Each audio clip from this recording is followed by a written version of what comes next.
여러분들이 궁금하실 부분은 과연 인테리어 업체가 얼마를 남기자는 거죠. 바로 그걸 제가 알려드리겠습니다.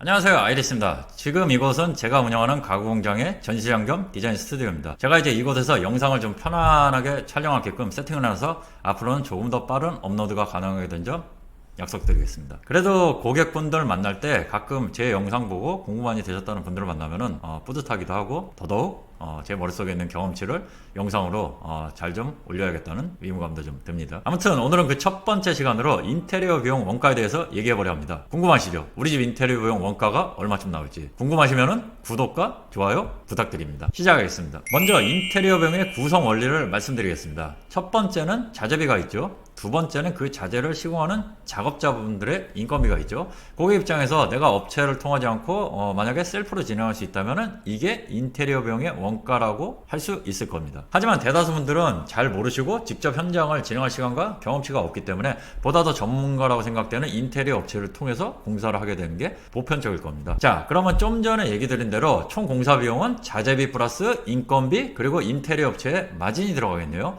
여러분들이 궁금하실 부분은 과연 인테리어 업체가 얼마를 남기자는 거죠. 바로 그걸 제가 알려드리겠습니다. 근데 여기서 먼저 짚고 넘어가야 될 게 있습니다. 그것은 뭐냐면 보통 인테리어 업체를 통해서 공사를 하게 되면은 디자인 내지 설계를 하게 되고 또 그 디자인대로 현장에서 잘 진행이 될 수 있게끔 직원이나 대표가 상주하면서 감리를 봐야 됩니다. 건축을 예를 들자면 건축사 사무실에서 설계를 하고 건설사는 그 도면을 토대로 시공을 하죠. 그럼 여기서 시공을 하기 위해서는 누가 필요할까요? 바로 현장 소장님이 필요합니다. 전체적인 건축물의 처음부터 끝까지 관리를 하시는 것이죠. 그리고 큰 건축물 같은 경우는 그게 설계대로 잘 진행이 되는지 감리도 법적으로 필요합니다. 물론 인테리어는 현장 직원이나 대표가 그 현장 소장과 감리 역할까지도 하는 것이죠. 그럼 여기서 현장 소장님의 인건비는 건설사의 마진일까요? 아닙니다. 그건 건축을 하기 위한 비용이죠. 그럼 인테리어 사무실에서 디자인을 하고 현장을 관리하는 직원의 인건비는 인테리어 회사의 마진일까요? 작업자분들처럼 인건비일까요? 일단 이것은 인건비가 맞습니다. 흔한 말로 인건비만 받고 공사를 한다는 것은 정말 다른 마진 없이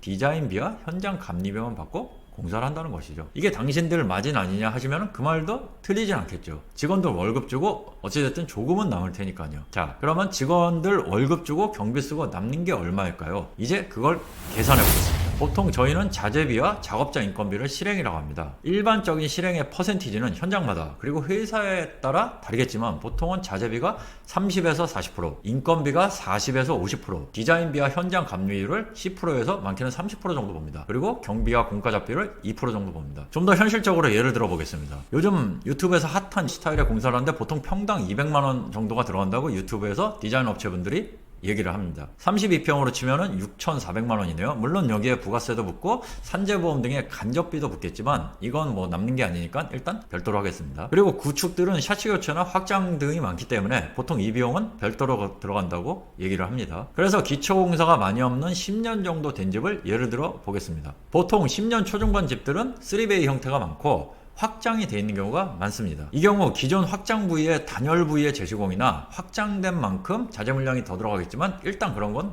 별도로 하겠습니다.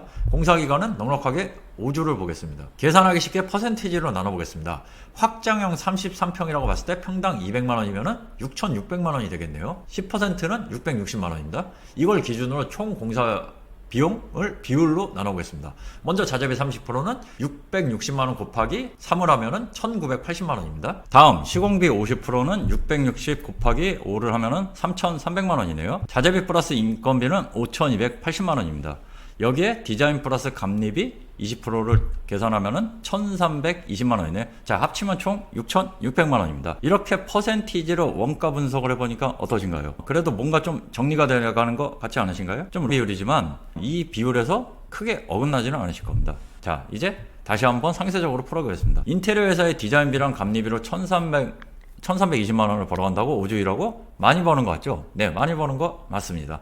하지만 문제는 다음과 같은 경우입니다. 고객 입장에서 나는 더 좋은 자재를 쓰고 싶고 더 완벽한 시공을 위해 정말 디테일한 시공을 필요로 할 수 있습니다. 그런데 총 예산은 6,600만원에서 늘리고 싶지는 않습니다. 그래서 자재 플러스 인건비 비율이 90%까지 올라갔다고 치겠습니다. 그럼 5,280만원에서 660만원이 더 들어갔으니까 합치면 5,940만원인데 정리하기 쉽게 6,000만원 들어갔다고 치겠습니다. 그럼 6,600만원이라는 예산에서 인테리어 예산은 디자인비랑 감리비로 600만 원이 남았네요. 5주 동안에 이 정도 남는 건 어떠신가요? 아직도 많아 보이신가요? 네, 일반적인 월급 받는 분들의 기준으로 적지 않은 게 맞습니다. 내가 혼자서 디자인하고 현장 감리 다 하고 5주 만에 깔끔하게 현장 끝내고 나와서 660만 원이 내 주머니에 고스란히 들어있으면 나쁘진 않습니다. 하지만 현실은 사무실 비용 나가야죠, 움직이는 기름값, 밥값 나가야죠. 요 세 개만 따져도 대략 200~300은 후딱 깨집니다. 그럼 내 주머니 남는 거는 360만 원이네요. 여기다 1년에 한 번씩 종합소득세 내야죠. 법인은 법인세를 또 내야 됩니다. 이게 소득 구간에 다르지만 적어도 전체 수입의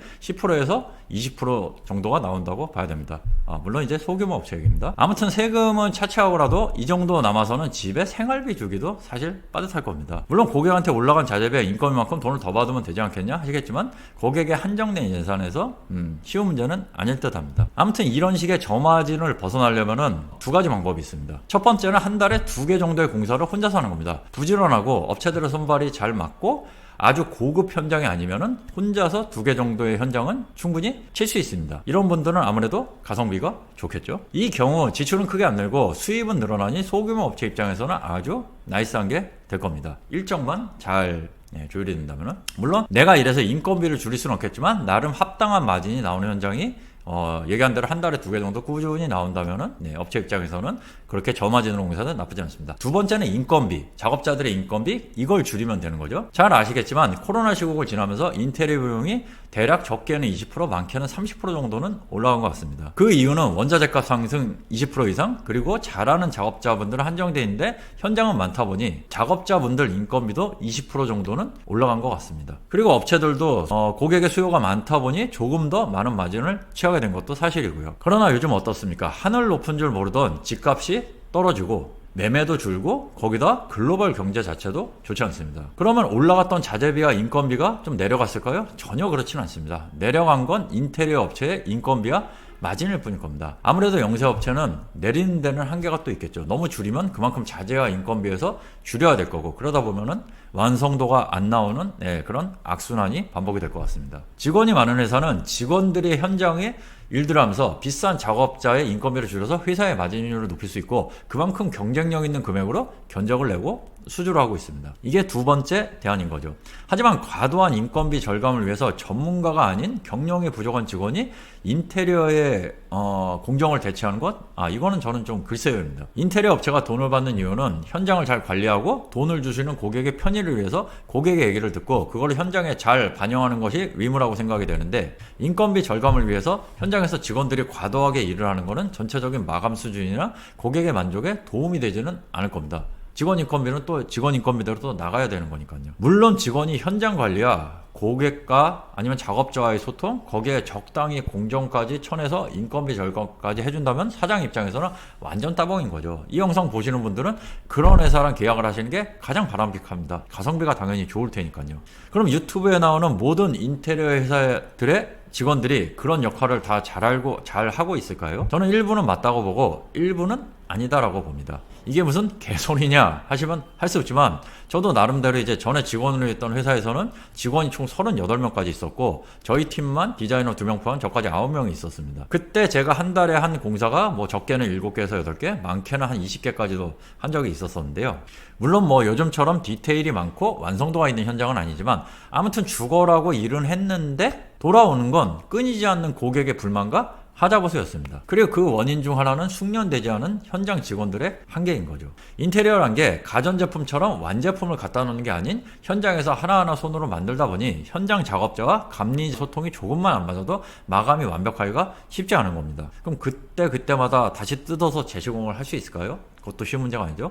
그래서 완전한 소통과 마감을 위해서는 그만큼 현장 직원이 전체적인 공정과 디테일에 신경 써야지 되는데, 그게 아니고 작업자의 인건비를 줄이는데 치중한다면은 그거는 좀 아니라는 거죠. 자, 다시 원점으로 돌아와 보겠습니다. 6,600만 원이란 금액을 어떤 비율로 쓸지는 고객이 결정을 하시는 겁니다. 자재비와 인건비 비중을 높이고 인테리어 회사의 비용과 마진을 최소화하는 방식도 고객 입장에서는 맞습니다. 반대로 인테리어 회사에게 충분한 인건비와 마진을 챙겨주고 자재와 그에 따른 시공비를 합리적인 선으로 갈 수도 있습니다. 어떤 것을 선택하시든 고객의 자유이고 선택인 것입니다. 그런데 사실 후자를 선택한 경우는 잘 없고 보통은 전자이실 겁니다. 맞습니다. 돈 쓰는 소비자 입장에서는 당연한 겁니다. 하지만 앞서 얘기 드렸듯이 전체 공사 비용의 10% 남짓한 비용만 인테리어 업체에게 쓰신다면 인간적으로 마감이나 AS가 원활하기는 어렵지 않을까 생각을 합니다. 사장 혼자 일하는 1인 기업이고 사무실도 한 달 50만원 내고 디자인이나 시방서가 필요 없는 그런 단순한 현장은 그것도 괜찮습니다. 사장 인건비만